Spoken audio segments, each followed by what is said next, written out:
Hello and welcome back to Education on Fire and the Ger Graus Gets Gritty series with Professor Dr Ger Graus, OBE. Now, each of the 7 episodes are based on a chapter from his book, Through a Different Lens, Lessons from a Life in Education, which is published by Routledge. Now, details of how to get your copy are in the description, and we would love for you to get involved in this using the hashtag #EducationOnFire in your social media posts. Now, you can send your thoughts, comments and messages via my website at educationonfire.com or join me for a live show every Wednesday at 5 p.m. UK on YouTube. At the end of the series, Gail will be joining me for a live discussion with Q&A, and you can be part of that show by just signing up to the newsletter on the educationonfire.com homepage. Keep inspiring, and thank you so much for being part of these incredibly important conversations.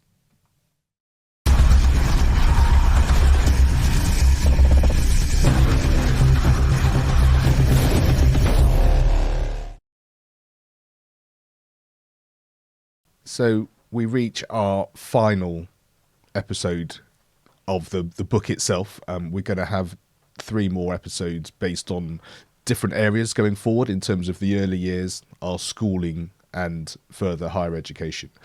So this is our section of "and finally." So finally, what is it that we'd like to share, and what are those thoughts, Ger? Well, it's an interesting one. The book kind of... Andreas Schleicher wrote, the Director of Education for OECD, wrote the afterword, as Carla Rinaldi wrote the foreword. And I'll quote from Andreas's afterword in a little while, if I may. But when it came to ending the book, at the end of that chapter about more than a school, there were just a few bits where I kind of thought, well, so what, really? And so the "so what," which feels a bit blunt as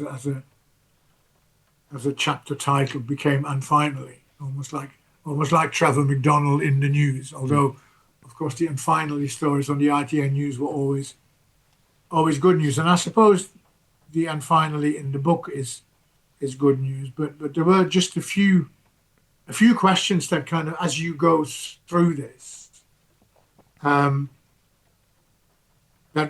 raised their head, I suppose, and also.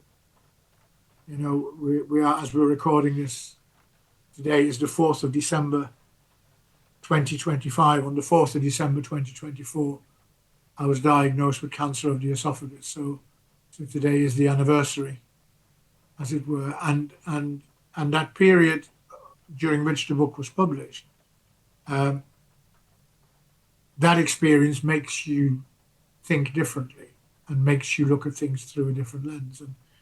And one of the questions that when I read the book again and before I wrote that last bit, was about "so what?"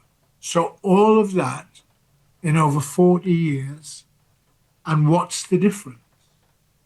And it was stark, because what had happened was that of course, in 2024, in the United Kingdom, a new government was elected.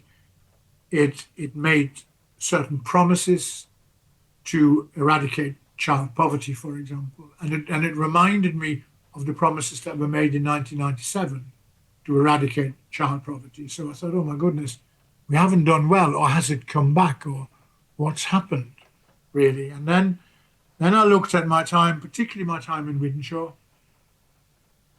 from which came all sorts of other things, from which came my perceived need for the Children's University and the work with Kidzania and the research, etc. And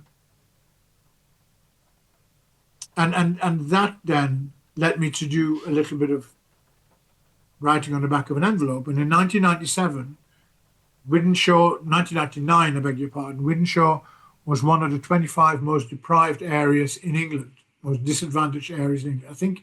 I think it was 5th or 4th bottom. And so I did a little bit of homework and doodled on the back of an envelope. And guess what? 26 years later, so from 1999 to 2025, I suppose, Wythenshawe is still in the bottom 25%, and is still 4th or 5th from bottom. So the question becomes, well, what relevance has all that work had? Because you haven't shifted the dial.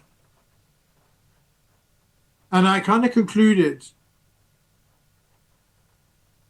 I hope not as a cop-out. I don't think as a cop-out in my mind. That certain dials are too big to shift by one person or by one small organization. But it's a concerted effort. And in order to see the big picture, all pieces of the jigsaw need to fall in place. And that's clearly what hasn't happened. But I know from conversations with what were young people in 1999 and are now grown-ups, active members of society, good members of society. I know from the girl who played Juliet in Romeo and Juliet in the Shakespeare productions that we did in Northern Italy, for example, in my Wythenshawe time, she will unequivocally tell you that those experiences have changed her life, that from that she started to engage with school again. She never lost sight of it. She now has a successful career and family and whatever else. And without those experiences, that would not have happened. She was the girl who quoted in the documentary that one of the main things from that experience was that she proved her parents wrong. I can do things. So I take the little wins. And often I was also asked the question fairly recently in an interview, so looking back, what would you have done differently? And my answer became, well, actually, I want to focus on what would I have done the same? And would I still do it?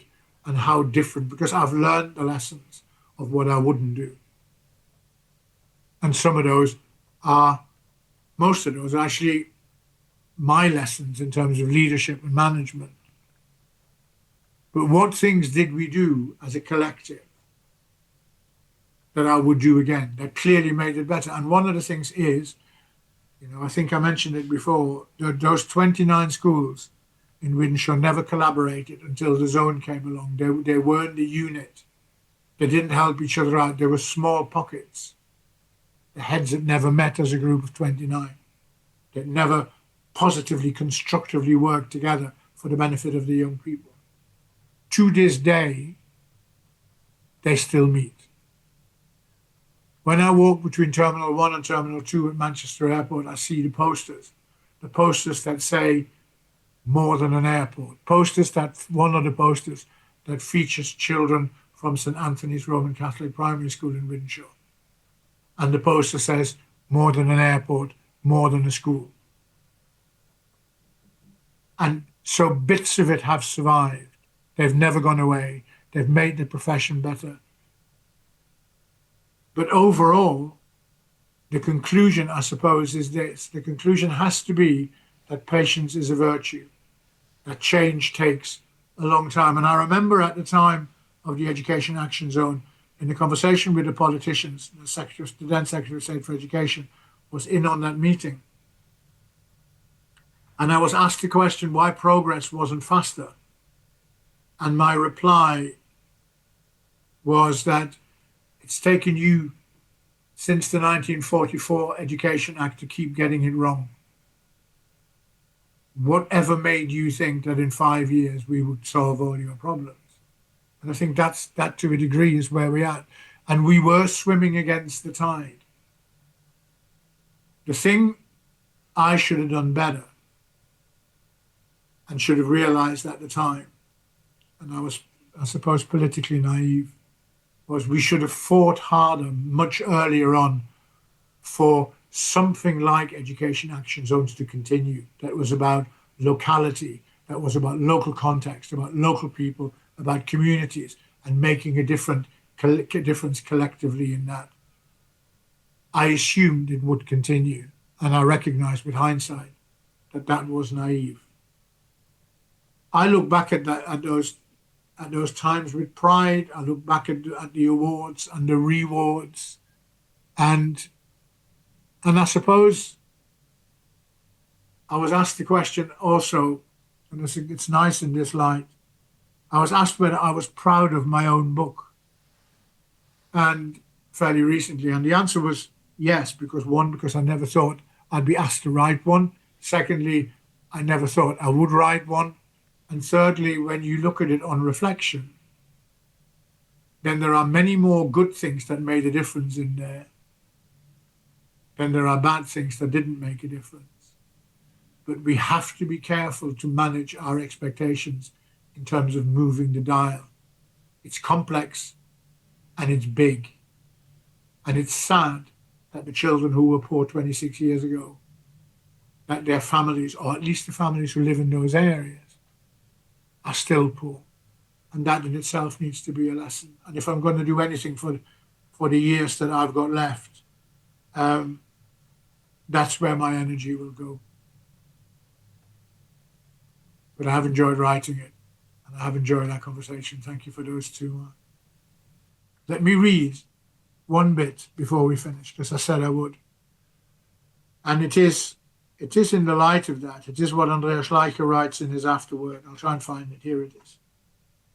He writes in his afterword on page 191. He writes about the book, and then he concludes and says, Ger Graus makes us realize that it is within our means to deliver a future for millions of learners who currently do not have one, and that the task is not to make the impossible possible, but to make the possible attainable.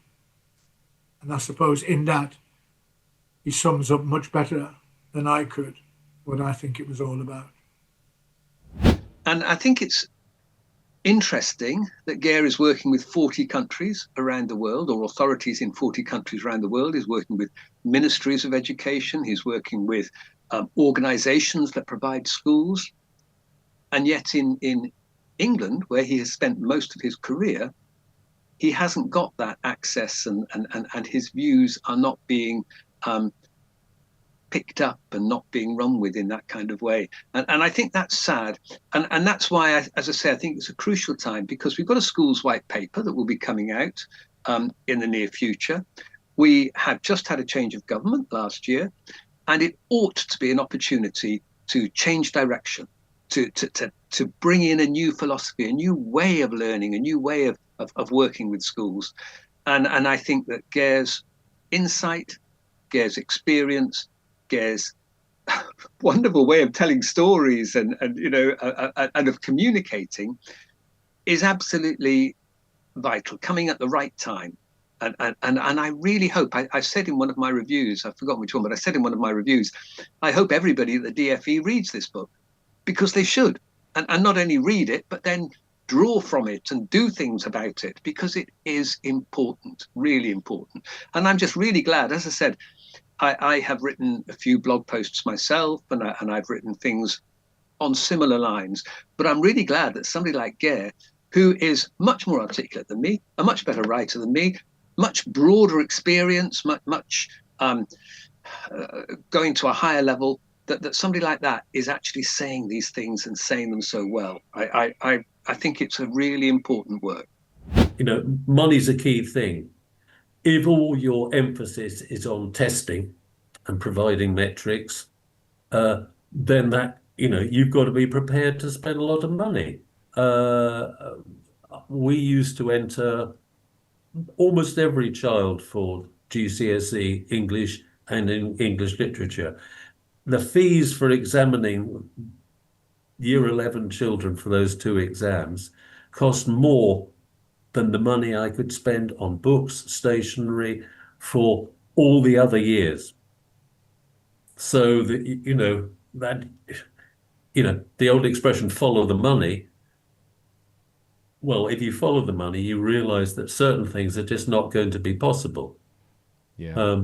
I know Ger thinks too that, we live in times of change. We live in a safety first age. Some of the things that he was able to, quotes, get away with on German exchange in terms of, I suppose, child protection issues, do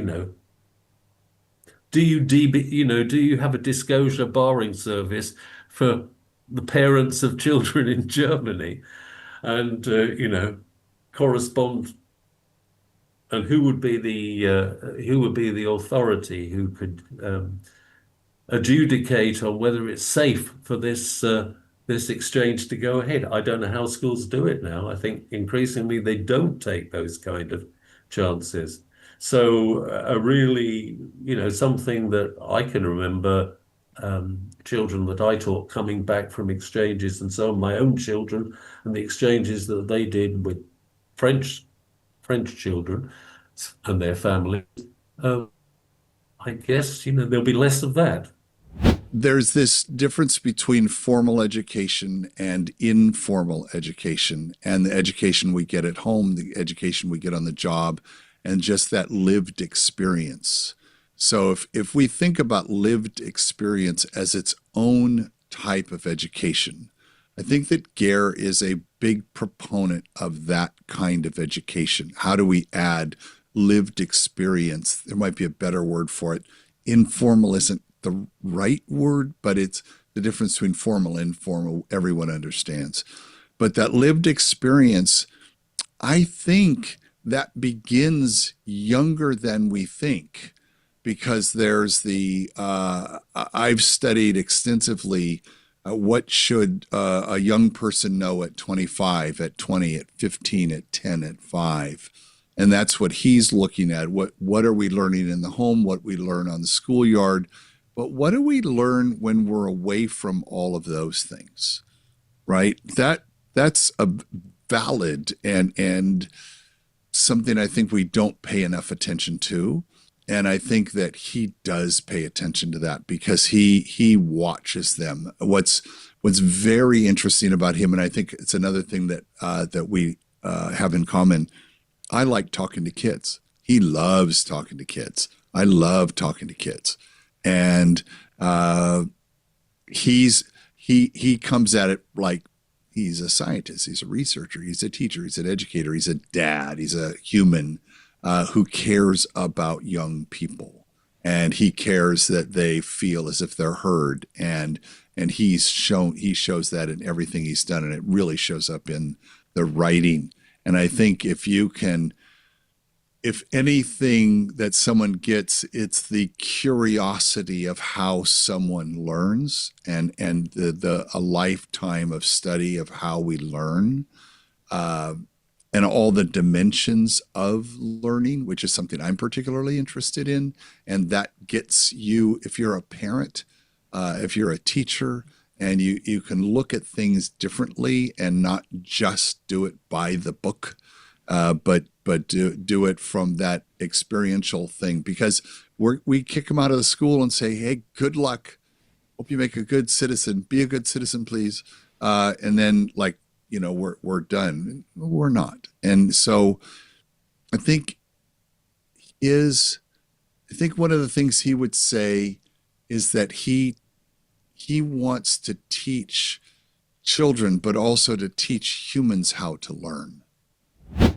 Frankly speaking, this book really valuable to the community today, and it means a great deal to me personally.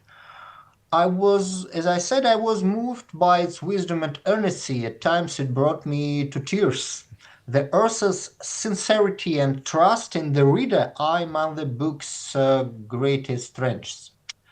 What kind of lessons, what is the value of this book?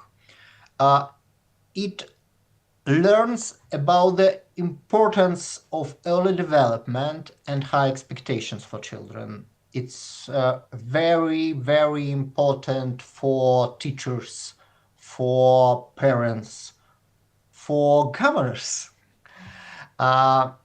We learn about the value of learning through the play and experience. Education is not only schools. Education is not only universities. Education is a lot of things that children do every day with his friends, his parents, with yourself. And Graus' book learns us that education is an experience. For me, the very important the Earth's vision for the future of school. And we would like to think about the future as Graus thinks about it in his book.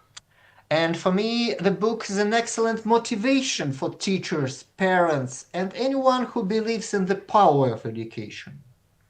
Now we are in the situation where we don't trust in a lot of things. And education is among these things. A lot of people don't believe that our schools and our universities gives us a real education, a real value thing. But Ger said us in his book that education is a great thing for everybody, but it's not the same that schools and universities, but we can make our schools and universities valuable for our education, valuable for the education of our children. I would particularly highlight in the book terms relating to inequality. It's a very close to my interest as a researcher and my aspiration to bring this topic into educational policy. And other part of my impressions from the book, Graus is a superb storyteller. His narratives are a model of how to tell a story well. We should tell good stories about education. What stands us out most is how he shows that the values behind his projects grew organically from his own life and experience. They are not simply borrowed from books or from political doctrines of past or present, though he acknowledged the influence, but spring from his biography. At a very key stage, he shows agency and acts as a free individual, not as a representative of any party, ministry, or elite group. And nowadays, we need this position. In the time of post-truth, it's a very earnest and very valuable position. And the book is full of memorable images and lines. The fleece in a jar metaphor, the simple answer happy, the phrase I've jumped, and the idea that children can only aspire to what they know exists. These are brilliant, resonant touches that make the work outstanding. For me, this book, as I said, a textbook